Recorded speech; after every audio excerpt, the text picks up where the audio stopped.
السلام عليكم. فيديو النهارده ان شاء الله هنعمل التصميم ده، وهقول لك كل حاجه بالتفصيل، وكمان سايب لك كل الصور المستخدمه في التصميم تحت في الوصف. كل اللي طالبه منك قبل ما نبدا انك لو مهتم بتصميمات السوشيال ميديا والدمج والريتاتش اشترك في القناه عشان الحلقات الجديده تجيلك اول واحد. ولو عجبك التصميم ده شجعنا بلايك واكتب تعليق مميز زي كده يا صديقي، ويلا بينا نبدا. طيب دي الصور اللي احنا هنشتغل عليها النهارده، ده التصميم او المنتج اللي احنا هنشتغله مع بعض، ودي بقيه العناصر.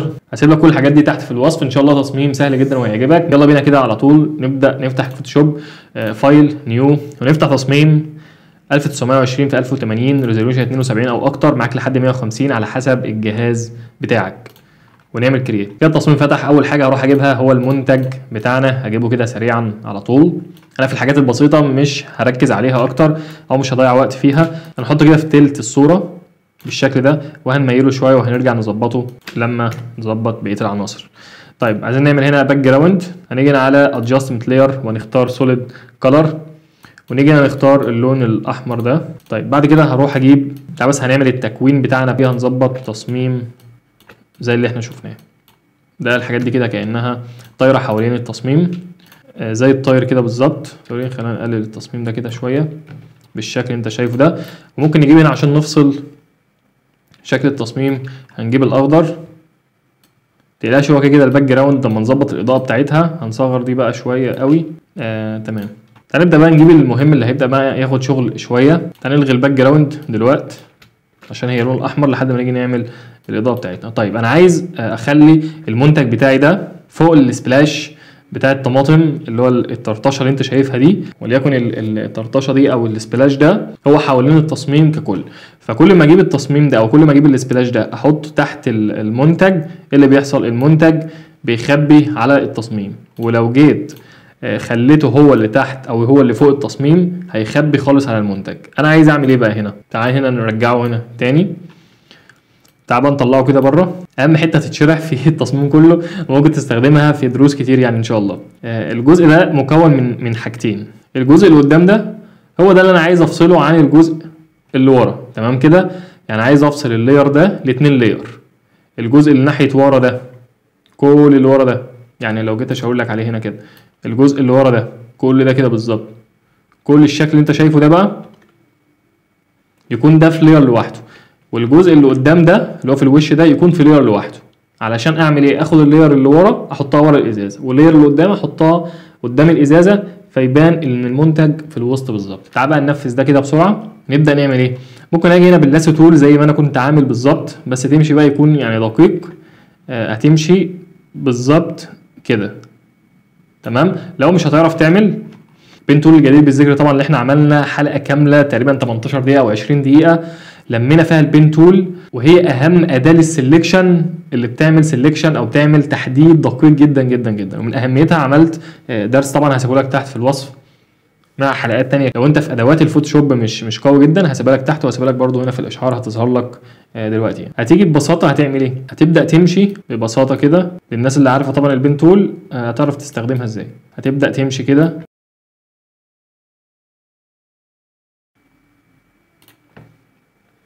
بس كده. وصلنا للاخر.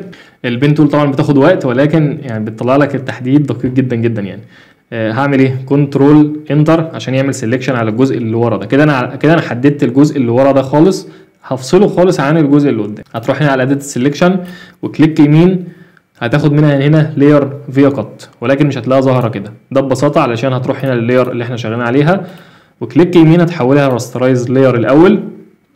بعد كده تروح المربع تاني، كليك يمين هتلاقيها ظهرت لك لاير فيا كات، هياخد الجزء اللي انت عامل تحديد عليه ده وهيفصله لك خالص في لاير تاني، وده اللي انا عايزه. ادي لاير فيا كات. طب ايه اللي حصل دلوقتي؟ لو جينا بصينا هنلاقي الجزء اللي ورا ده اتفصل خالص، والجزء اللي قدام اتفصل لوحده. بس هو ده اللي انا عايزه. طب هنرجع تاني عشان يلحموا في بعض. بص بقى، هتجيب الاتنين لاير دول تحت المنتج بتاعنا هنا كده زي ما انت شايف، مفيش اي مشكله لحد دلوقتي. اللي انا هعمله بقى هجيب المنتج هنا هحطه في وسط الاتنين لاير ده، هتلاقي في الاخر ظبطت. وصلنا اللي احنا عايزينه، ان هو المنتج بقى في وسط الجزء بتاع السبلاش ده. طبعا لو عايز اكبر السبلاش ده شويه مفيش مشكله، اتعلم على الاتنين لاير وتكبر كده شويه زي ما انت شايف ببساطه كده. طبعا ادى تأثير حلو جدا. وجميل زي ما انت شايف كده. طيب بعد كده ابدا اظهر تاني الباك جراوند. تعالى نعمل بقى الاضاءه بتاع الباك جراوند. هنيجي هنا ببساطه بقى نعمل لاير، وزي ما اتعودنا في الحلقات اللي فاتت هنيجي هنا بالبرش حرف البي، وبعد كده هنيجي نختار اللون ده ونيجي هنا نفتحه شويه ونصغر الفرشه الاوباستي والفلو، وبعد كده نعمل واحده هنا كده ونيجي هنا نكبر شويه، وعشان التصميم كل ككل نبدا نوسع من هنا شويه، نوسع من هنا شويتين كده زي ما انت شايف. بعد كده هعمل هنا لاير تانية واجي برضو هنا على نفس اللاير او نفس اللون وابدا افتحه اكتر زي ما انت شايف كده، وابدا اعمل هنا لاير كده. عملت بقى نظام الاضاءه زي ما انت شايف.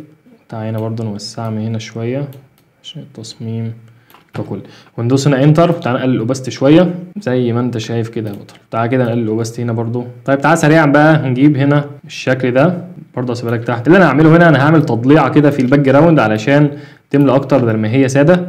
اجيب هنا الصوره دي واحطها فوق هنا الليرات كلها، خليها لينير ماشي كده. عملت التضليعه اللي انت شايفها الجميله جدا دي. بس هنا في كتابه طبعا جت مع اللاير. هنعمل هنا ماسك ببساطه خالص، وهنروح بالبرش نخلي هنا لون اسود علشان امسح، وابدا اشيل الكتابه دي كده بالشكل الجميل اللي انت شايفه ده. طيب تعال بقى نحدد الكلام ده كله عشان حاسس ان هم صغيرين شويه. كنترول تي وابدا اكبر كده شويه لما تاخد الارتفاع كله زي ما انت شايف، واجي على الفلفل ده لوحده واكبر كده اكتر، عايز ياخد حيز كده في التصميم ده. نفس الموضوع كنترول تي وابدا اكبر كده شويه ماشي، واجيب اللي هو الاخضر اكبر شويه كده، ممكن اجيبه هنا، وده نعمل له بلور طبعا في النهايه. بعد كده تعالى نجيب بقيه العناصر بتاعتنا عشان بقى نبدا نظبط كده التصميم بتاعنا والالوان والكلام ده. نجيب هنا الشعار نحطه هنا وندوس دبل كليك شمال عليه عشان نغير اللون بتاعه، ونيجي هنا على كلر اوفرلاي ونخليها لون ابيض عشان تظبط بالشكل اللي انت شايفه ده. حلو قوي كده. نجيب بقى الفلفل ده برضو نلففه كده شويه، وهنيجي بقى نحطه هنا كده، وده اللي هيبقى قريب من الكاميرا خالص بالشكل اللي انت شايفه ده، وهنعمل له برضو بلور يعني.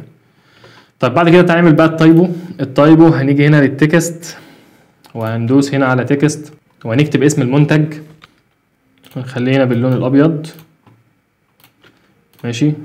بعد كده هناخد منه كنترول جي بالموف تول، نبدا نحركه دبل كليك هنخليه اسمه تشيلي، كنترول جي وهنزله، وبعد كده صوص.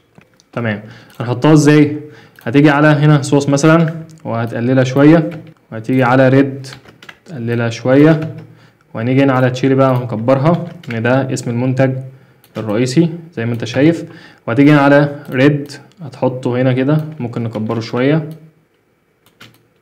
بالشكل اللي انت شايفه ده كده، يبقى شكلها جامد بصراحه زي ما انت شايف كده. طيب في النهايه خالص هنيجي هنا بقى ممكن نظبط الكالر بالانس بتاع التصميم كله.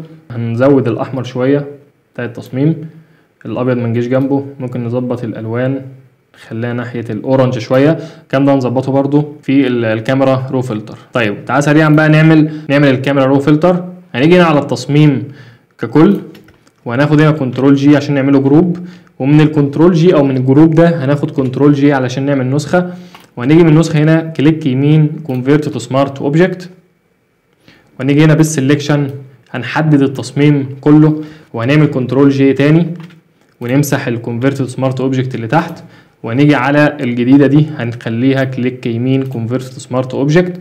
اللي ما شافش الموضوع دوت، هو في مشكله بتحصل بالكاميرا رو فلتر، فالموضوع اللي احنا عملناه ده بيخلي التصميم يجي كويس في الكاميرا رو فلتر.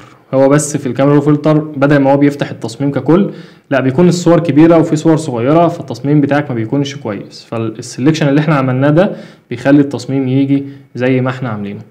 طيب تعال بقى نلعب بقى في المؤشرات دي لحد ما يدينا افضل صوره للشكل اللي احنا شايفينه. طيب تعال نزود هنا الاخضر او نخلي الماجنتا. تمام. الاكسبوجر نسيب الاكسبوجر زي ما هو. تعال نزود بقى التكستشر بتاع التصميم. التكستشر اللي هو الخليط او النسيج بتاع التصميم، تفاصيل يعني كلاريتي برضو التفاصيل، والساتوريشن طبعا اللي هو التشبع، درجه التشبع ده سيبه زي ما هو، طبعا التصميم بتاعنا متشبع. تعال بقى نلعب هنا في الاحمر. يعني الاحمر نخليه احنا عايزينه يعني برتقاني شويه، ممكن نخليه ماشي او نخليه واحد، وهنيجي هنا الاورنج هنزود بقى الاورنج وهنخليه احمر كده، هتخليه اورنج وكده هتخليه احمر. تعال نجيبه ناحيه الاحمر شويه زي ما انت شايف هنا، ده الاصفر درجه الاصفر. طبعا زي ما اتعودنا هتلعب انت في المؤشرات دي لحد ما تديك احسن رؤيه بصريه زي ما انت شايف. ونختار هنا اوكي، بظبط انت الموضوع اكتر. وده الشكل النهائي. التصميم النهارده كان بسيط، ما حاولتش اتعبك، هو شويه للمبتدئين، ولكن ده كل التفاصيل الموجوده في التصميم. كنت عايز اخد رايك بس، التصميم احنا عملناه في وقت قليل، هل حابب ان يكون التصميم فيه تريكات واسرار اكتر زي الحلقات اللي فاتت اللي انا هسيبها لك تحت في الديسكريبشن بس بتاخد وقت اكتر 19 او 20 دقيقه او ممكن اكتر، ولا حابب يكون التصميمات يكون صغيره وما فيهاش تفاصيل بالشكل ده؟ عايز اعرف رايك يهمني جدا علشان نقدر نعمل الحلقات اللي جايه واقدر افيدك بيها. يا رب يكون قدرت اوضح لك كل التفاصيل الموجوده في التصميم البسيط دوت، واستناني في الحلقات الجديده ان شاء الله اللي جاي اقوى. والسلام عليكم ورحمه الله.